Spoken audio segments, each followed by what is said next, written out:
Mbolo à tous. Il y a pas mal de personnes qui ont déjà entendu dans leur famille ou quelque part dans les endroits où elles résident des phrases suivantes. Si on t'appelle durant la nuit, ne réponds pas. Et ce genre de phrases sont prises très au sérieux dans plusieurs traditions du monde entier. Parce qu'il est dit que quelqu'un peut ainsi voler ta voix si tu réponds, ou alors il est dit qu'en effet, si vous répondez durant la nuit quand quelqu'un vous appelle alors qu'il n'y a personne, eh ben cela déclenche un sortilège contre vous, ou encore cela peut même entraîner la mort. Dans tous les cas, encore une fois, c'est pris très au sérieux.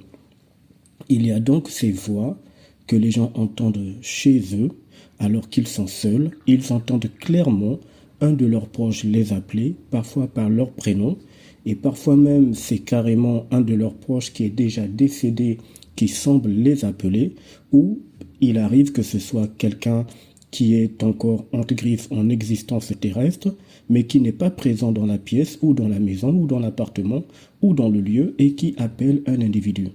Quand l'individu répond oui, c'est moi, ou bien oui, eh ben, quand il se retourne, il se rend compte qu'en fait, il n'y a personne. Mais dans ce cas, d'où viennent ces voix? Qu'est-ce que ça cache réellement? Et pourquoi est-ce que lorsque les individus répondent à ce genre de voix, il y a un sortilège qui se déclenche contre eux et qui les laisse dans des dégâts physiques, psychologiques et parfois même invisibles très importants? Ici, je vais donc vous parler des voix d'outre-tombe. Déjà, je vais vous expliquer que l'idée qui a été répandue dans l'humanité, qui consiste à faire croire à l'humanité que la voix nous appartient et que la voix vient de nous, est une manipulation d'un très haut niveau de la part du concepteur de cette planète prison qui se fait passer pour un dieu, mais qui est connu dans les plans du cosmos comme étant le démurge ou Samaël. Lui ainsi que ses comparses ont mis en place ce que nous appelons la voix. N'oubliez jamais que nous sommes des êtres éternels et immortels, donc des êtres immatériels. Nos âmes ainsi que nos esprits, je rappelle encore que l'esprit n'est pas dans ce plan terrestre, sont immatériels, éternels et immortels. En tant qu'être immatériel, nous ne parlons pas, nous communiquons par la pensée. Nous communiquons tout simplement, nous ne parlons pas. Alors, c'est très important de pouvoir vous expliquer cela. Je rappelle que la pensée telle qu'elle est vue sur le plan planétaire est une manipulation des entités. Nous communiquons tout simplement de manière psychique. C'est tout. Les êtres immatériels ne parlent pas, communiquent de façon psychique. Communiquent tout simplement de façon, si vous voulez l'entendre ainsi, de façon mentale. Mais nous ne parlons pas. Nous sommes des êtres télépathes qui utilisons la télépathie. Rien à voir avec la télépathie qui est vendue dans les cirques ou dans des milieux de prestidigitation pour blaser les gens. Ce n'est pas de ça dont je parle ici. Cette télépathie est totalement astrale, contrôlée par les entités. Je parle d'une télépathie qui est vue et qui a toujours été dans les univers, dans le cosmos, et qui fait partie de notre essence, de ce que nous sommes. Mais dans ce cas, d'où vient la voix ou d'où viennent les voix? Déjà, il faut savoir que votre voix ne vous appartient pas. Elle ne vous a jamais appartenu. C'est une sorte de programme qu'on a installé en vous par une technologie dimensionnelle, invisible, hautement perfectionnée que l'humain lambda ne peut pas saisir ou même s'imaginer. Et il faut savoir que la voix est également une mémoire.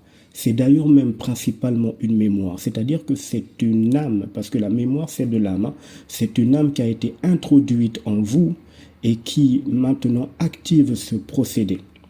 Donc quand les gens dans le quotidien disent c'est ma voix, est-ce que tu entends ma voix? Non, ce n'est pas la vôtre. Mais bien évidemment, tout est fait pour que vous soyez convaincus que c'est votre voix.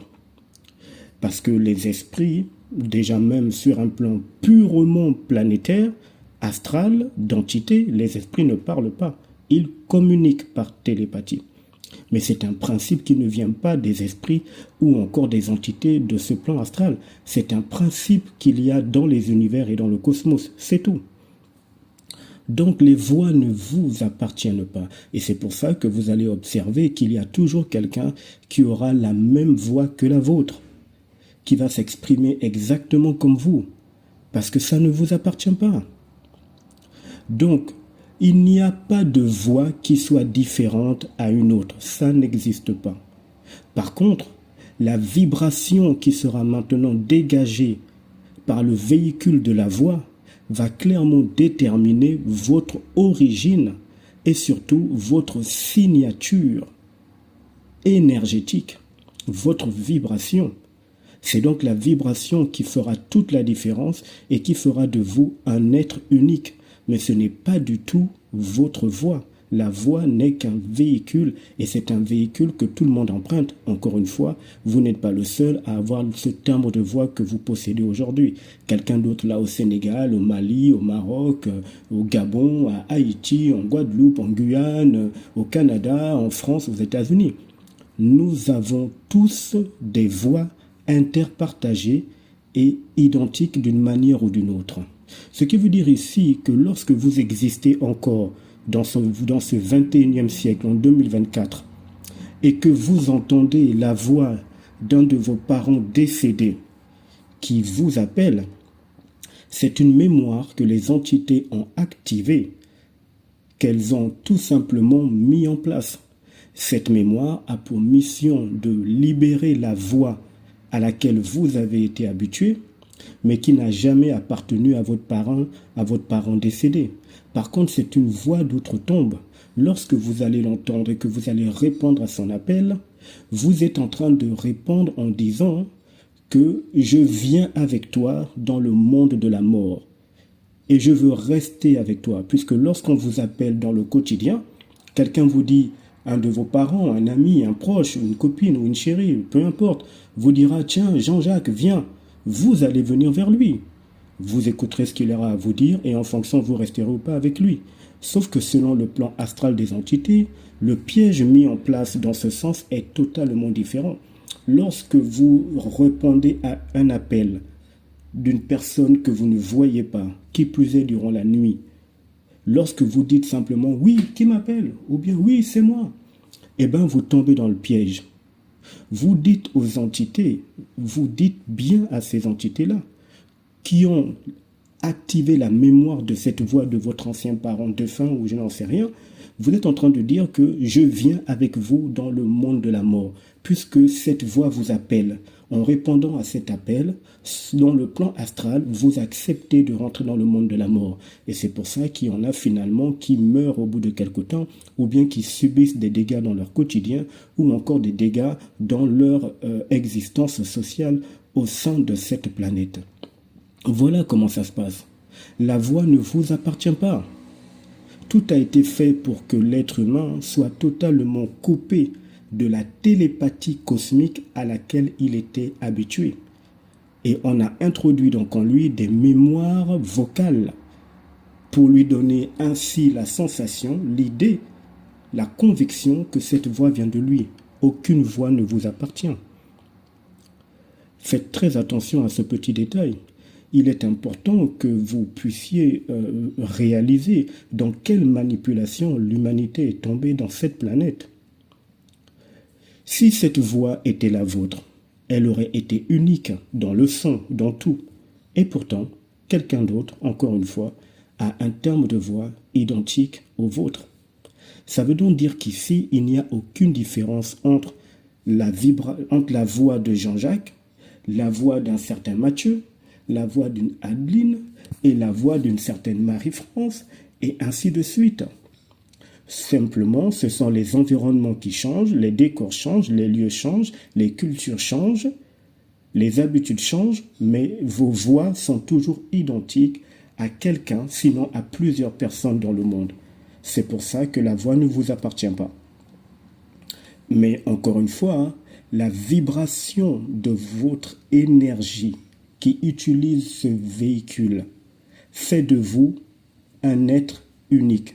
et déclenche une signature qui fera en sorte que même quand vous allez parler, les entités du plan astral qui contrôlent cette humanité depuis des milliers d'années sauront tout de suite que vous êtes conscient de votre souveraineté cosmique, de qui vous êtes, du jeu qui se passe. Elles feront donc très attention. Donc lorsque vous entendez des voix de ce type, alors qu'il n'y a personne qui vous appelle, premièrement, ne paniquez jamais. Deuxièmement, sachez que rien ne peut se faire sans votre accord. Ne l'oubliez jamais, c'est une loi dans cet univers. Rien ne peut se faire sans votre accord. Donc, exactement comme dans votre quotidien, si quelqu'un vous appelle, même si vous avez dit oui, j'arrive, vous avez le droit de ne plus venir voir la personne. Elle va vous faire quoi? Elle ne pourra rien vous faire. Eh bien, dans le plan astral, il en est de même. Même si vous avez répondu oui, c'est moi, et vous venez de réaliser que vous êtes tombé dans le piège, vous avez la possibilité d'annuler cet appel d'outre-tombe. Et ça n'aura aucun effet sur vous. Parce que tout simplement, vous êtes souverain. N'oubliez pas que nous sommes vus à l'échelle universelle comme étant des êtres souverains. Chacun de nous est vu comme un royaume à part entière, vu comme étant un souverain au-delà des dieux. Donc, rien ne peut se faire sans votre accord et vous avez la possibilité de renverser une situation qui n'est pas en la faveur de votre âme, donc en votre faveur. Ça, c'est important de le savoir. Donc, lorsque, par exemple, je prends ce détail aussi important, vous regardez c'est une parenthèse que je prends, qui est également importante, vous regardez une émission ou un programme télé, un film par exemple, où il y a des histoires de films comme Harry Potter, ou bien un film de magie, ou bien un film de sorcellerie comme on dit, et que finalement vous laissez la télévision en veille. J'en ai parlé un tout petit peu dans un précédent enseignement sur les écrans. Sachez que si la télévision est en veille, eh bien, même si vous partez dans une autre pièce pour vous reposer, le rite qui était vu par vous avant de mettre la télévision en veille, ce rite continue même si votre télévision est en veille. Donc, vous subirez les conséquences de ce rite si vous ne savez pas prendre des dispositions en tant que souverain cosmique. Parce que les programmes télé que vous voyez ne sont pas du tout ce que vous vous imaginez. Certains de ces programmes sont des véritables portes, de véritables incantations, de véritables rituels qui ont pour mission de faire venir des entités dans votre environnement, dans votre maison, dans votre logement, pour vous perturber. D'où l'importance d'éteindre votre téléviseur, votre tablette, tout ce que vous voulez, avant de quitter une pièce ou avant d'aller dormir. Parce que si vous partez dormir et que vous avez laissé un programme, parce qu'il y en a qui dorment parfois la télé allumée, ou ils la laissent en veille, peu importe, mais vous partez dormir et que le programme qui passait était un programme assez étrange, et bien ce programme, l'énergie de ce programme, les voix qui vont sortir de là, vont venir s'imprégner de vous pendant que vous allez dormir. Ces voix vont rester en vous et quand vous allez ouvrir les yeux le lendemain matin, vous aurez comme des voix qui vont résonner en vous alors que vous ne saurez pas d'où ça vient. Parce que tout simplement, ces voix, ce sont en fait des âmes qui transitent et qui s'imprègnent de vous. Comprenez bien ce que je suis en train de vous dire. La voix ne vient pas de l'être humain. Ça n'a jamais appartenu à l'être humain. Jamais. Nous sommes des êtres télépathiques, au sens cosmique et universel du terme.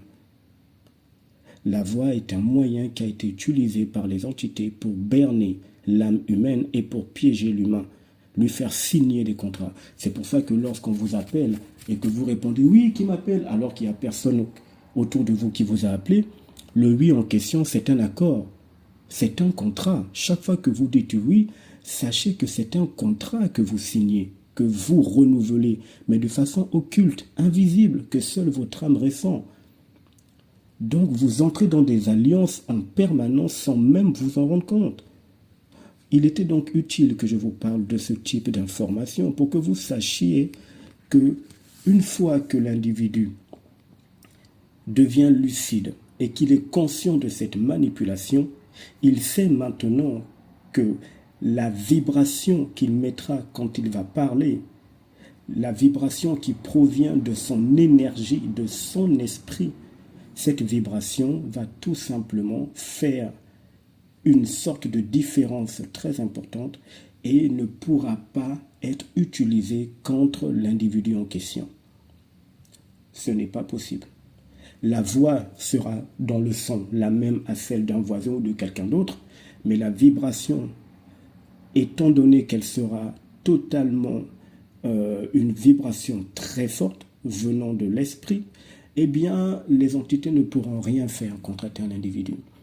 Si les entités arrivent facilement à imiter vos voix, à relancer le programme ou encore la mémoire de vos voix alors que vous n'êtes plus là, vous êtes décédé depuis longtemps, ou alors que vous n'êtes plus dans la même pièce, c'est parce que tout simplement vos voix n'ont pas une vibration assez forte. C'est tout. C'est tout. Et quand je parle de vibration assez forte, je ne parle pas de crier, de commencer à hausser le ton ou à parler à haute voix. Non. Un souverain n'a pas besoin de crier. Mais la puissance qu'il va libérer fait que tout le monde s'y plie, y compris les entités. C'est aussi simple que ça. À plus tard.